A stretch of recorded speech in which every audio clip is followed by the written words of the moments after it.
ലൈവിൽ ഇപ്പൊ Jasmine ranking task കഴിയുമ്പോൾ അഭിഷേകിനോട് പറയുന്നുണ്ട്, നീ ഒന്നാം പൊസിഷനിൽ ഇപ്പൊ നിൽക്കാനുള്ള ഒരു ആളൊന്നും അല്ലാന്നാണ് ഞാൻ പറയണേന്നൊക്കെ ജാസ്മിൻ പറയും അഭിഷേകിനോട്. നീ അങ്ങനെ എന്ത് വേണമെങ്കിലും പറഞ്ഞു, പറയണത് കേൾക്കാൻ എനിക്ക് താല്പര്യമില്ല, നീ എന്ത് വേണമെങ്കിലും പറഞ്ഞോളാൻ പറയും. അപ്പൊ ജാസ്മിൻ പറയണല്ല, നീ ഒന്നാം പൊസിഷനിൽ വന്നൊക്കെ യോഗ്യതയില്ല എന്നുള്ള രീതിയിലല്ല ഞാൻ പറഞ്ഞത്, നിനക്കിനി വരാനുള്ള യോഗ്യതയൊക്കെ ഉണ്ടാവും. പക്ഷെ ഇപ്പത്തെ ഒരു ഇതിൽ ഈ 13 പേരിൽ നീ ഒന്നാം പൊസിഷനിൽ എത്തേണ്ട ആളൊന്നും അല്ല, നീ അവിടെ നിൽക്കേണ്ട ഒരാളായിട്ട് എനിക്ക് തോന്നുന്നില്ല എന്നൊക്കെ പറയും. നീ പറയണേ എന്തിനാ ഞാൻ കേൾക്കണം, നീ പറഞ്ഞ കേൾക്കാൻ എനിക്ക് ഒരു താല്പര്യമില്ല, നീ പറയണ എന്തെങ്കിലും കാര്യങ്ങൾ അതിന് ശരിയായിട്ടുണ്ടോ, അതുകൊണ്ട് നീ പറയണത് ഞാൻ ആ രീതിയിലേ കാണുന്നുള്ളൂ, നീ ബോസിൽ തന്നെ നീ പറഞ്ഞേക്കണം ഒന്നും ശരിയല്ല എന്നൊക്കെ പറയും അഭിഷേക്.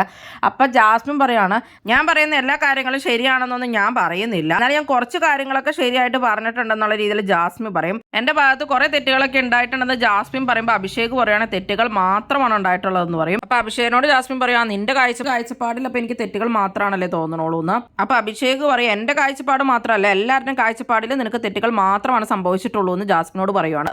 നീ ബിഗ് ബോസിൽ ചെയ്തിട്ടുള്ള കാര്യങ്ങൾ മൊത്തം തെറ്റുകളാണ്, അല്ലാതെ ഒന്നും നീ ഇതിൽ ചെയ്തിട്ടില്ല, അങ്ങനെയുള്ള തെറ്റ് മാത്രം ചെയ്യുന്ന ആളായ നീ പറയണ വാക്ക് ഞാൻ എന്തിനാണ് കേൾക്കണേ എന്നൊക്കെയാണ് അപ്പൊ അഭിഷേക് പറയുന്നത്. ജാസ്മിനെ അപ്പൊ അങ്ങനെ പറയാൻ സമ്മതിച്ചോ ഇല്ല, അതുപോലെ തന്നെ വലിയ മൈൻഡും ആക്കിയില്ല അഭിഷേക്. അത് കഴിഞ്ഞിട്ട് അങ്ങനെ മൈൻഡ് ചെയ്യാതെ കണ്ണൊക്കെ അടച്ചിരിക്കുന്നുണ്ടായിരുന്നു ജാസ്മിൻ അവിടെ പറഞ്ഞുകൊണ്ടിരുന്നപ്പോൾ ഒന്നും തന്നെ പറയിപ്പിച്ചില്ല.